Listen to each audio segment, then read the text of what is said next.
না না নির্মল দাদা, এত কম মাইনেতে কি চাকরি করা যায়? তুমিই বলো। হ্যাঁ মানছি আমার বউ বাচ্চা কাচ্চা নেই, কিন্তু বাবা মা তো আছে।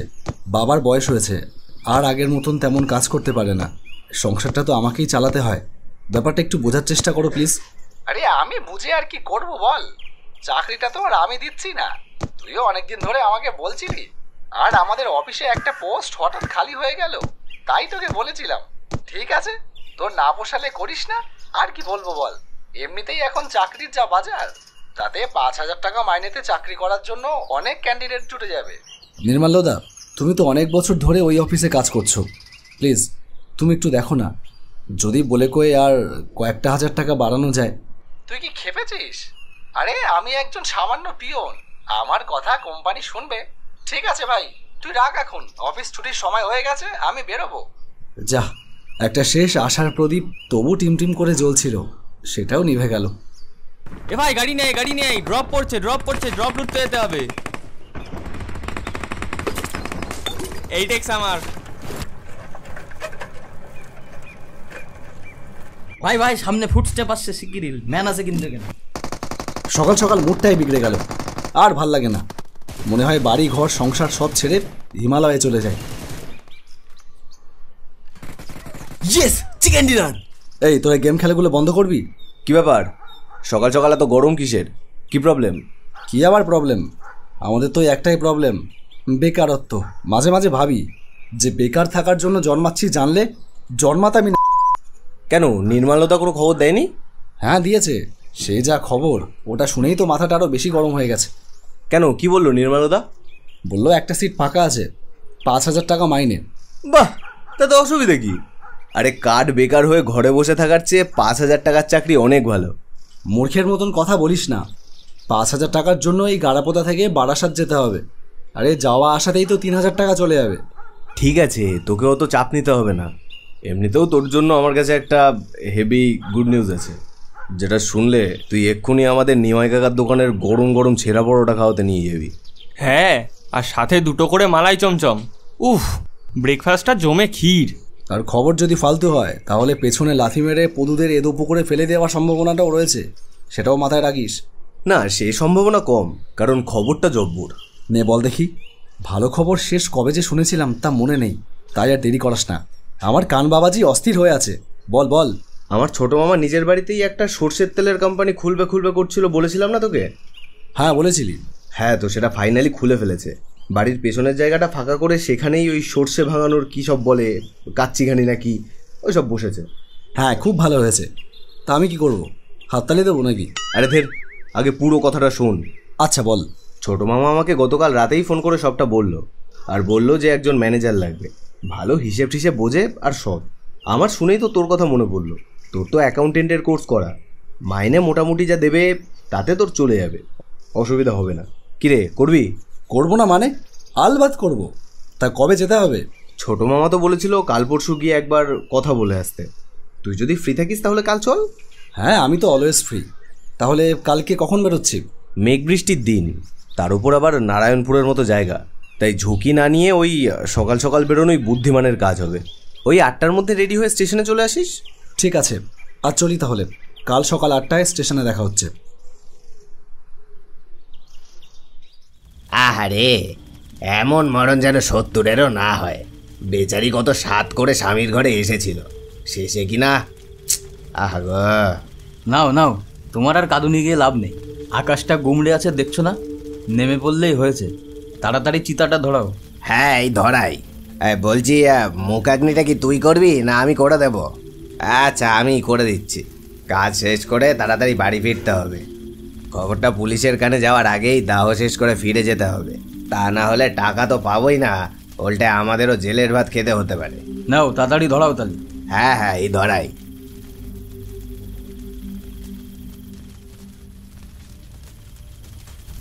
যা, এইবার কি হবে রে রতন? এত মুষলধারায় বৃষ্টি শুরু হলো দেখছি, এবার তো আর লাশ পড়বে না। কি করব? মানিকদা, রিক্স হয়ে যাচ্ছে কিন্তু। এমনি রাত 3টে বাজে, আর ঘন্টাখানেকের মধ্যেই কিন্তু লোকজন সব জেগে যাবে। ঠিক বলেছিস ভাই, এই কটা টাকার লোভে শেষে না বাকি জীবনটা জেলেই কাটাতে হয়। ও লাশ যেমন ফুটছে পুরুক, চল আমরা ফুটে সানলাইট হয়ে যাই। হ্যাঁ, চলো চলো চলো, তাড়াতাড়ি চলো।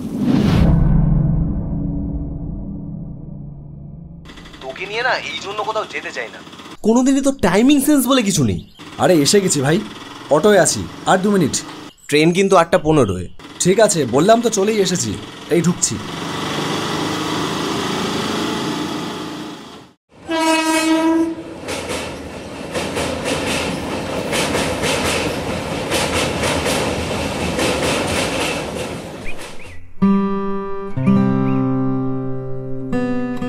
তোর মামার বাড়ির গ্রামটা কিন্তু 1 ঘর লাগে। সেই 10 বছর আগে এসে যেমনটা দেখেছিলাম এখনো যেন ঠিক তেমনই রয়েছে।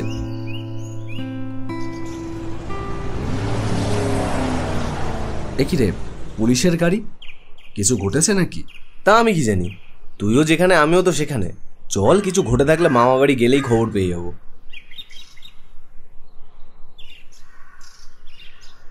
তাহলে ওই কথাই থাকলো, তুমি আগামী সপ্তাহ থেকেই লেগে পড়ো। ভালোই হলো, হিসেব নিকেশের ব্যাপার, একটু বিশ্বস্ত লোক না হলে কি চলে?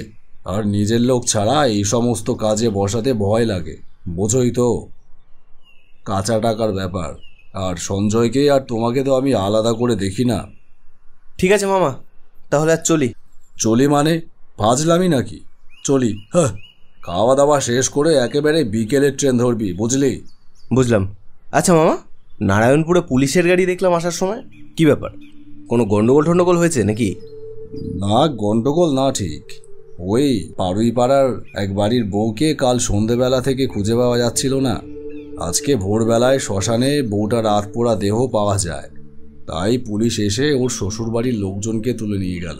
বাদ দে, তোরা ছেলেপুলে মানুষ, তোদের ওসব বিষয় নিয়ে মাথা না ঘামানোই ভালো। যা, অনেকক্ষণ এসেছিস, গিয়ে চান টান করে নে। তোদের মামির রান্না ওদিকে প্রায় হয়ে এলো। তোদের একটা ভালো কথা বলি, আকাশের লক্ষণ কিন্তু ভালো না। এই দুর্যোগ মাথায় নিয়ে বাড়ি থেকে না বেরোলেই ভালো হতো রে। রাতটা থেকে কালকে সকালে যাসখন। কিরে, থাকবি? না রে, কাল সকালেই বাবাকে নিয়ে ডাক্তারের কাছে যেতে হবে, নাম লেখানো আছে। আমার তো থাকা সম্ভব না। ও আচ্ছা, তাহলে যেতে হলে তাড়াতাড়ি বেরিয়ে পড়ো। বড় রাস্তা দিয়ে সোজা হেঁটে গেলেই স্টেশন, হেঁটেই যেতে হবে। এই ওয়েদারে কোনো টোটোওয়ালা এই নারায়ণপুরে বাড়ি থেকে বেরোয় না। ঠিক আছে, তাহলে আসছি। মামি, আসছি, তোমরাও যেও।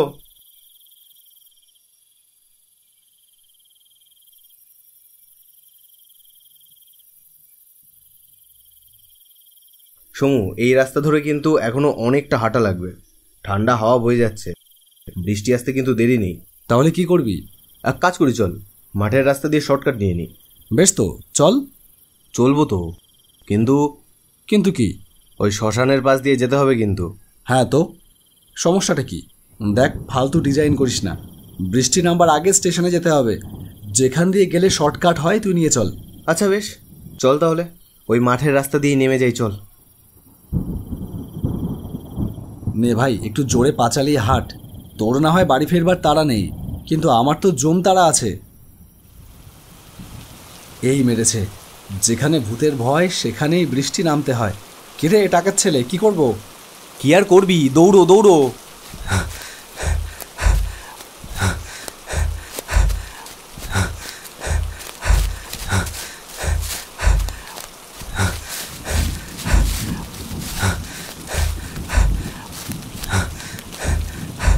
এই যা, স্যান্ডেলটারও এখনই ছেড়াচ্ছিল। ওই তো সামনে একটা শেড দেখা যাচ্ছে, যাই ওখানে গিয়ে একটু দাঁড়াই বরং। এ কি, সঞ্জয়টা কোথায় গেল? যা বাবা, ও বোধহয় কোনো গাছের তলায় টলায় গিয়ে দাঁড়িয়েছে। বৃষ্টি কমলে দেখছি। যাক, বৃষ্টিটা একটু ধরেছে এতক্ষণে। যাই দেখি সে হতভাগা কোথায় গিয়ে ঘাপটি মেরে আছে। ওহো, দেখেছ, পকেটে যে মোবাইল ফোন নামে এক প্রকার বস্তু আছে সে কথা এতক্ষণ মনেই পড়েনি। শিগগির একটা ফোন করি। যা বাবা, ফোনটাও তো দেখছি নট রিচেবল। সঞ্জয়, এই সঞ্জয়, কোথায় গেলি? সঞ্জয়, এই আদ্দামরা বয়সে লুকোচুরি খেলা মানায় না, বেরিয়ে আয়, বেরিয়ে আয়।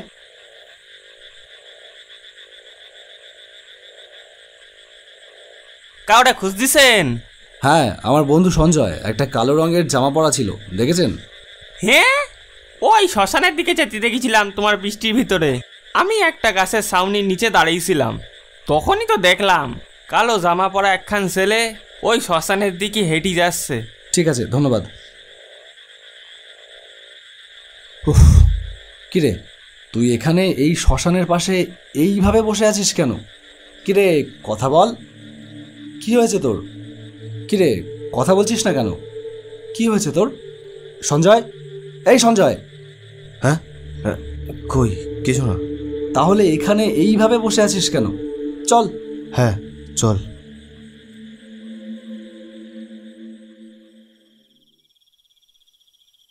যাক, নিশ্চিন্ত। এতদিনে একটা মোটামুটি মাইনের কাজ জুটল, না হলে কি যে হতো কে জানে। ভীষণ ঘুম পাচ্ছে। আর পাবে নাই বা কেন, সারাদিন যা ধকল গেল। ঘুমিয়ে পড়ি।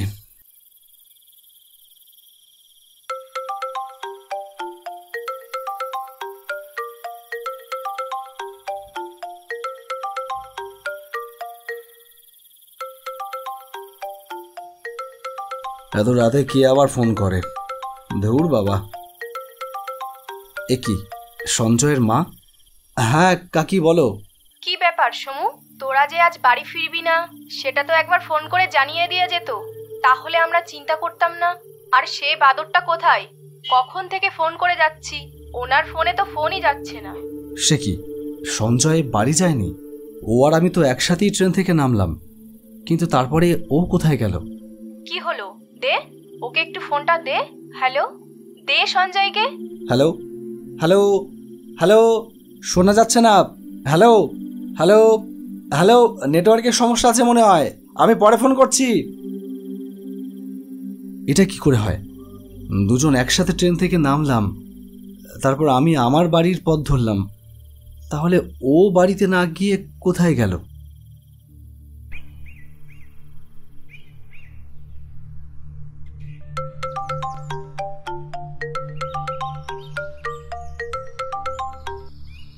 হ্যালো, কে? সোমনাথ, আমি নারায়ণপুর থেকে ছোট মামা বলছি। ও হ্যাঁ মামা, বলুন। কি ব্যাপার, কাল সঞ্জয় তোমার সাথে বাড়ি ফিরে যায়নি? মামা, সঞ্জয় আর আমি কাল একই সাথে স্টেশনে নেমেছিলাম। তারপর ও আমাকে বলল যে ওর নাকি কি জরুরি কাজ আছে, ও পরে যাবে। তাই আমি একাই বাড়ি চলে আসি। কিন্তু ওর মা আমাকে ফোন করে বলে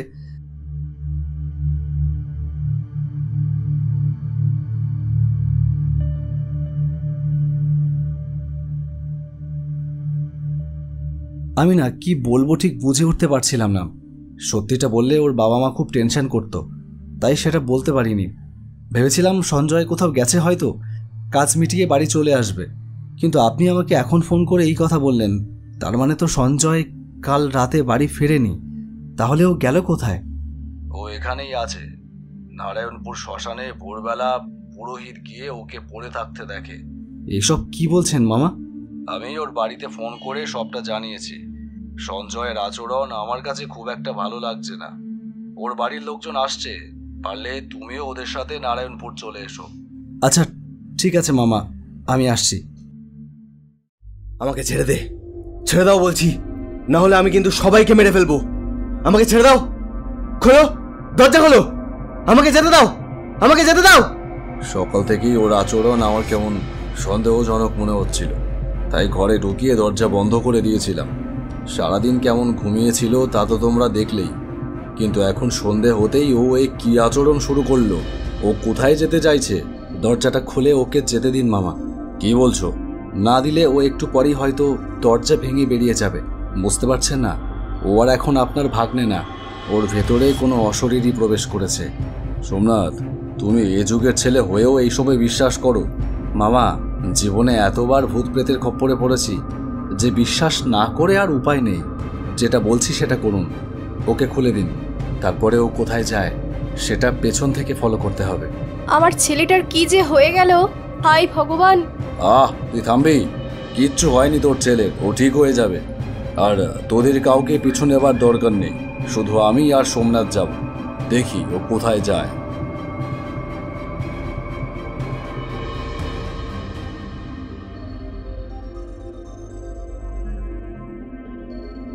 সোমনাথ, ও তো মনে হচ্ছে শ্মশানের দিকেই যাচ্ছে। যেতে দিন, দেখাই যাক কি হয়।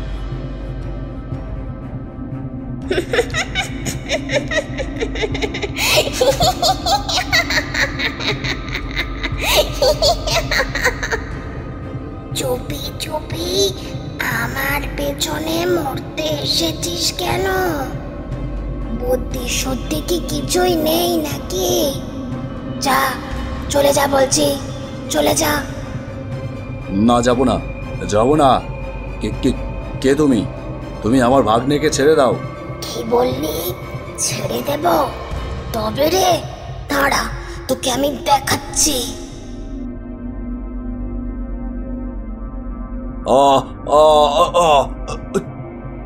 ছেড়ে দাও, ছেড়ে দাও, ছেড়ে দাও আমাকে।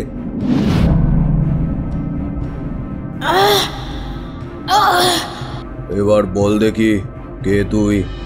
ওর শরীরে কেন ঢুকেছিস? আমি বলবো না। বলবি না? দাঁড়া, দেখাচ্ছি তোকে। না না, বলছি বলছি, আমি মালতী, ওই নারায়ণপুরে মজুমদার বাড়ির মেজ বউ ছিলাম আমি। নিখিলেশ মজুমদার আমাকে ভালোবেসে বিয়ে করেছিল, কিন্তু মজুমদার লোকেরা কেউ আমাকে ভালোভাবে মেনে নেয়নি। তারা কথায় কথায় আমাকে সব সময় অপমান করত, ছোট করত, আমাকে বাবা মা তুলে গালাগালি করত। এমনকি আমার বিয়ের কিছুদিনের মধ্যে আমার স্বামী নিখিলেশ ওকেও বশ করে নেয়। নিখিলেশ আমার ওপর অত্যাচার করতে শুরু করে, এমনকি আমার গায়ে পর্যন্ত হাত তোলে। আমাকে দুবেলা খেতে দিত না। আমার মা বাবা ছোটবেলায় দুজনেই মারা গেছে। মামা বাড়িতে আমি অনেক ঝাঁটালাথি খেয়ে বড় হয়েছি। ভেবেছিলাম বিয়ের পরে আবার বাবা মাকে ফিরে পাবো, নতুন একটা জীবন পাবো, কিন্তু কিন্তু ওরা আবার খাবারে বিষ মিশিয়ে আমাকে মেরে ফেললো। তারপর আমার মৃতদেহটাকে গোপনে পুড়িয়ে ফেলার ব্যবস্থাও করলো, কিন্তু ওরা আমার আধমরা শরীরটাকে ফেলে রেখে চলে তো গেল। কিন্তু আমার শান্তি হলো না। অশরীরী হয়ে আমি সেই শ্মশানের পাশের বট গাছে থেকে গেলাম। জীবিত অবস্থায়ও আমি খুব একাকিত্বে ভুগেছি, আর অশরীরী হয়ে একাকিত্বে ভুগছিলাম। ছেলেটার দেখা পেলাম শ্মশানে, ওকে আমি আমার কাছে রেখে দেব। আমরা দুই অশরীরী মিলে একসাথেই থাকবো। না, তুই ওকে ছেড়ে দে, আমি তোকে মুক্তি দেব। বেশ, তুমি যদি আমাকে মুক্তি দাও তাহলে আমি ওর শরীর ছেড়ে চলে যাব। ঠিক আছে, যা, তুই এক্ষুনি ওর শরীর ছেড়ে চলে যা, আমি তোর মুক্তির ব্যবস্থা করছি। বেশ, আমি চলে যাচ্ছি, আমি চলে যাচ্ছি। আহ আহ